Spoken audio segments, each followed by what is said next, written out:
हिंदू आपसे सवाल करे, उन्नाव में एक एमपी बीजेपी का था, नाम भी ले लेता हूं, कोई बहुत बड़ा ऐसी हस्ती थोड़ी है कि उसका नाम लेने से पहले हमें वजू बनाना पड़ेगा। साक्षी महाराज, बीजेपी वाले बेकार इसको बर्दाश्त कर रहे हैं बेचारे। इसको तो रांची या बरेली के पागल खाने में इसका दिमाग का इलाज कराएं। ये उन्नाव से एमपी बना है, मेंबर ऑफ पार्लियामेंट, और उन्नाव हमारे इटावा से बहुत करीब है। उन्नाव में भाषण देता है, कहता मीट मीट गोश्त गोश्त सब बराबर हैं।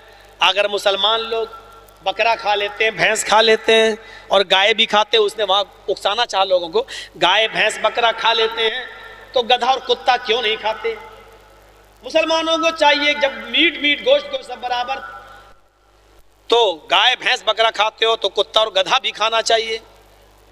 1 महीने के बाद मेरा प्रोग्राम हुआ, लोगों ने मुझे उसकी वो सुनाई, यूट्यूब पे पड़ी हुई तकरीर। मैंने कहा बेटा कोई बात नहीं, आज सूद समेत इसका कर्ज वापस कर दूंगा। मैंने मंत्रों के जरिए हिंदू भाइयों को मंत्र बताकर पूरी बात समझाई। फिर मैंने साक्षी जी का नाम लेकर कहा, साक्षी जी सवाल तो आपका बहुत अच्छा था, बहुत प्यारा था कि गोश्त गोश्त सब बराबर, मुसलमान भैंस बकरा गाय खा लेते हैं, गधा कुत्ता सुअर क्यों नहीं खाते? आपने सवाल तो अच्छा किया, मैं इस तरफ नहीं जाऊंगा कि राम ने खाया कि नहीं, सीता ने खाया या नहीं, देवी देवताओं ने खाया या नहीं, मैं उस तरफ नहीं जाना चाहता, वरना बहुत से मंत्र है मेरे पास। लेकिन आपको समझाने के लिए इतना क्या देता हूं कि पेशाब पेशाब सब बराबर। और मैंने कहा वहां मूत मूत, वो लोग कहते हैं ना गौमूत्र, तो मैंने कहा मूत मूत सब बराबर, पेशाब पेशाब सब बराबर। आप गाय का मूत पी लेते हो तो गधे कुत्ते सुअर का क्यों नहीं पीते? मैंने कहा साक्षी जी, साक्षी महाराज जी, आप गधे कुत्ते का पेशाब पीना पहले शुरू कर दो, बाद में हम सोचेंगे कि गधा कुत्ता खाना चाहिए या नहीं, पहले आप पीना शुरू कर दो। बीजेपी वाले गुस्से में आए, दूसरे दिन मुकदमा दर्ज करने पहुंच गए। ऐसो कहने लगा भाग, इतने बड़े मौलाना पर मुकदमा दर्ज नहीं करूंगा। एसएसपी के पास पहुंच गए उन्नाव में। एसएसपी बोला देखो फितने का दरवाजा तुम ही लोग खोलते हो, मैं कैसे केस दर्ज करूं इसके ऊपर? अगर इनके ऊपर केस दर्ज करूंगा तो साक्षी के ऊपर बिगड़ना पड़ेगा। मौलाना साहब ने तो उसका जवाब दिया। साक्षी जी अगर ना उकसाते तो ये जवाब ना देते, और आप कह रहे हैं कि इनके ऊपर, कह रहा मेरी हुकूमत, योगी मोदी सब बैठे हैं और फिर भी यूपी में, बताओ कोई हमको ऐसा कह जाएगा? हैं? एसएसपी बड़ा ईमानदार था, उसने कहा देखो मैंने पूरी तकरीर सुनी मौलाना जर्जीस की, और मैंने साक्षी की भी सुनी। हम गए थे, लॉ एंड ऑर्डर का मामला था, इसलिए हमें खुद जाना पड़ा। जर्जीस साहब ने ये कहा है कि जैसे तुमने ही कहा गोश्त गोश्त सब बराबर, मीट मीट सब बराबर, ऐसे उन्होंने कहा पेशाब पेशाब सब बराबर। ये कहा है अगर ये खा सकते हैं तो ये क्यों नहीं खाते? तो उन्होंने कहा कि इसका पेशाब पी सकते हो तो उसका क्यों नहीं पीते? इसमें तो कोई बुराई नहीं है। मुकदमे दर्ज होंगे तो दोनों पे होंगे, और दफा लगेगी तो दोनों पर एक ही लगेगी, और नहीं तो भाई हम तो न्यूट्रल आदमी, हमें भी तो ऊपर मुंह दिखाना है। उसने कहा हमें भी तो आवागमन होता है, हमारे भी तो पुनर्जन्म होगा, हमें भी तो कहीं कुत्ता बिल्ली सुअर ना बना दिया जाए, हम भी तो अच्छे कर्म करना चाहते हैं, एक पर जुल्म करें और दूसरे पर नहीं, ऐसा नहीं हो सकता। भागो यहाँ से, हट, सबको भगा दिया। अल्लाह का करम हुआ कि वहां मुकदमा दर्ज नहीं हुआ, वो बच गया मेरा, नहीं तो अभी 55 हो गए होते, बच गया, वो नहीं हो पाया। यही चीज तो मैं आपसे कहना चाहता हूं। आपकी किताब कह रही है वो सब कुछ खाएंगे लेकिन हर जानवर का गोश्त नहीं, वो वही जानवर खाएंगे जिस पर मंत्र पढ़ा जाएगा, बिस्मिल्लाह अल्लाहू अकबर पढ़ा जाएगा। लेकिन एक बात तो पॉइंट की मैं भी आपको बताऊंगा, और सारे हिंदू भाइयों से आप सवाल कर सकते हो कि हिंदू भाइयों ये बताओ, तुम्हारे यहाँ सारे जानवर हराम हैं, हमारे यहाँ जो जानवर हराम है उनका गोश्त भी हराम है, जो जानवर हराम है उनका दूध भी हराम है। हमारे यहाँ गधा हराम तो गधे का दूध भी हराम, हमारे यहाँ कुत्ता हराम तो कुतिया का दूध भी हराम, हमारे यहाँ सुअर हराम तो सुअरी का दूध भी हराम। हमने कहा आपके यहाँ सारे जानवर हराम हैं, तो चंद जानवरों के दूध कैसे हलाल हो गए? और मुझे बताओ पंडित जी, मैंने कहा था, मैंने कहा मुझे बताओ पंडित जी, उन्हीं जानवरों का दूध तुम क्यों पीते हो जो जानवर का गोश्त हम खाते हैं? ये एक बहुत बड़े पॉइंट की बात है। मुसलमान गाय खाता है, अगरचे हिंदुस्तान में बैंड है, हमें भी कानून की इज्जत करनी चाहिए। हम भैंस खाते हैं तो उसका दूध भी पीते हैं। हमारे यहाँ अगर भेड़ बकरी हलाल है तो उसका दूध भी हलाल है। हमारे यहाँ गधा हराम है तो उसका दूध भी हराम। तो मुझे ये बताओ मेरे हिंदू भाइयों, तुम्हारे यहाँ तो सारे जानवर अगर हराम है तो सबका दूध भी हराम होना चाहिए। तुम भैंस का दूध क्यों पीते हो, गाय का क्यों पीते हो, बकरी का क्यों पीते हो? ये जानवर हम खाते हैं तो इसका दूध भी पीते हैं। तुम गधे का क्यों नहीं पीते? तुम सूअर का दूध क्यों नहीं पीते? तुम शेरनी का दूध क्यों नहीं पीते?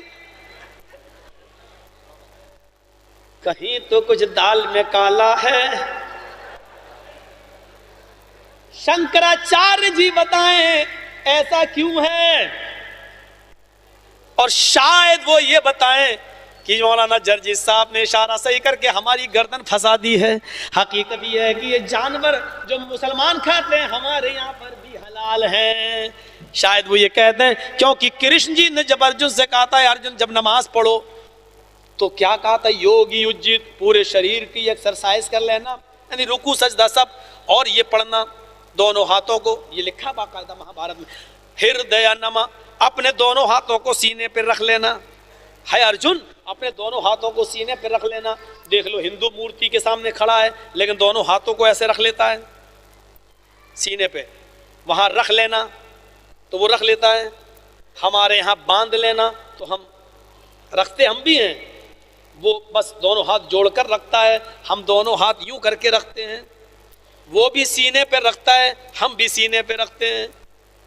वो भी कहता है दिल से हम क्षमा मांग रहे हैं, और हम भी कहते हैं अल्हम्दुलिल्लाह रब्बिल आलमीन, दिल से गवाही देते हैं कि सारी तारीफ तेरे लिए है। हृदय सीने पे रख लेना, नमा और सर झुका लेना। और कृष्ण जी का एक आदेश और है, हाय अर्जुन, मूर्ति के सामने खड़े हो जाना लेकिन आंखें बंद कर लेना। मैंने बड़े बड़े पंडितों से पूछा सर्व धर्म सम्मेलनों में, जब मूर्ति के सामने खड़े हो, जब खड़ा होने का हुक्म है तो आंखें बंद करने से फायदा क्या हुआ? भाई ये मूर्ति है, अब हमें मूर्ति के सामने खड़ा होने का हुक्म दिया तो अब देखेंगे तभी ना फायदा है। आंख बंद है तो अब क्या फायदा हुआ मूर्ति को सामने रखने से? कोई फायदा हुआ? कृष्ण जी बताते हैं अर्जुन, हमें मूर्ति की पूजा नहीं करनी है, मूर्ति की पूजा नहीं करनी है, बल्कि मूर्ति को रूपक मानना है और ईश्वर की कल्पना करना है, अल्लाह का तसव्वुर करना है। इसलिए आंखें बंद कर लो ताकि मूर्ति की पूजा ना हो बल्कि पूजा ऊपर वाले की हो। और ये तसव्वुर कर लो, ये विचार कर लो कि ऊपर वाला हम अपने सामने रखे हुए हैं, ऊपर वाले को अपने सामने ऐसा ही होगा। कितना जबरदस्त आदेश है कृष्ण जी का। यही हुक्म मोहम्मद रसूलुल्लाह दे रहे हैं, जब तुम नमाज पढ़ने खड़े हो जाओ, ताबुदल्लाह कान्नका तरा, तो अल्लाह की इबादत इस तरह करो गोया कि तुम अल्लाह को देख रहे हो। फ़इल्लम तकुन तरा फ़इन्नहु यराक, अगर ये ना सोच सको कि तुम अल्लाह को देख रहे हो तो ये सोच लो कि वो तुम्हें जरूर देख रहा है। लेकिन आंखें बंद करने का हुक्म नहीं दिया, क्यों? इसलिए कि हमारी मस्जिद में मूर्ति है ही नहीं।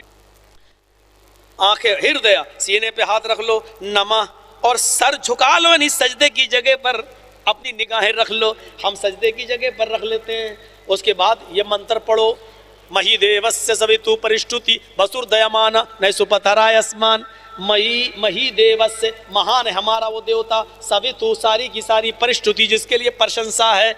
कृष्ण जी अर्जुन से कह रहे हैं ये पढ़ो, सारी प्रशंसा उसके लिए जो महान है। हम लोग भी तो यही पढ़ते हैं, अल्हम्दुलिल्लाहि रब्बिल आलमीन, तमाम तारीफें उसके लिए हैं जो दोनों जहान का रब है। कृष्ण जी कह रहे हैं अर्जुन से बसुर दयामाना है अर्जुन। उसके बाद ये पढ़ो बसुर दयामाना, वो बड़ा दयालु है, कृपालु है। हम क्या पढ़ते हैं अर्रहमानिर रहीम, बड़ा मेहरबान इंतहाई रहम वाला है। कृष्ण जी कहते हैं अब ये पढ़ो, नए सुपथराय आसमान, नए मानी नाव को पार करने वाले, मुश्किलों को दूर करने वाले। सुपथा यानी आय अल्लाह, सु सुंदर पथ मानी रास्ता, राय चला आसमान हमारे फायदे के लिए। हाय अल्लाह हमको सुंदर रास्ते पर चला, सुपथा सु सुंदर पथ रास्ता, हमको सुंदर पथ अच्छे रास्ते पर चला जिससे हमारा फायदा हो। हम क्या पढ़ते हैं इहदिना सिरातल मुस्तकीम, हाय अल्लाह हमको सिराते मुस्तकीम पे चला। इन आयतों से लगता है, इन मंत्रों से, कि कृष्ण जी भी पक्के अहले हदीस थे। वो सूरह फातिहा पढ़ते भी थे और दूसरों को पढ़ने का हुक्म भी देते थे। ये नहीं कहते थे कि कोई पढ़ाए तो गूंगे बने रहना, पीछे कुछ मत पढ़ना, ये नहीं, तुम ये पढ़ो। हुक्म देते थे कि ये मंत्र पढ़ो, लिहाजा वो ये मंत्र पढ़वाते थे, यानी सूरह फातिहा पढ़ने का हुक्म भी दिया करते थे। तो मेरे भाइयों, अब देखिए क्या कहा, पंचम समय कर्तव्य, और ये भक्ति है, इबादत 5 वक्त करना, मैं भी 5 वक्त करता हूं।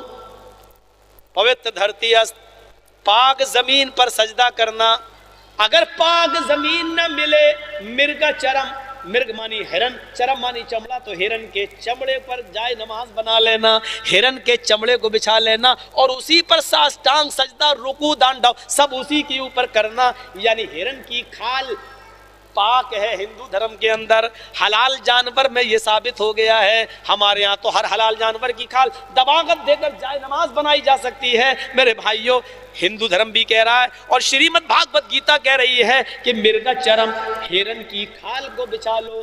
रामचंद्र जी दौड़ती हुई हिरन को तीर मारते थे तो लग जाता था, दौड़ती हुई हिरन, तीर निकाला, मारा, दौड़ती हुई हिरन को लगा। हम लोग तो खड़ी हिरन को नहीं मार पाएंगे, निशाना चूक जाएगा, और रामचंद्र जी तो दौड़ती हुई हिरन को मार देते और वो लग जाता था। पता चला रामचंद्र जी बहुत पक्के निशानेबाज थे और साफ लफ्जों में कह दूं बड़े पक्के शिकारी थे।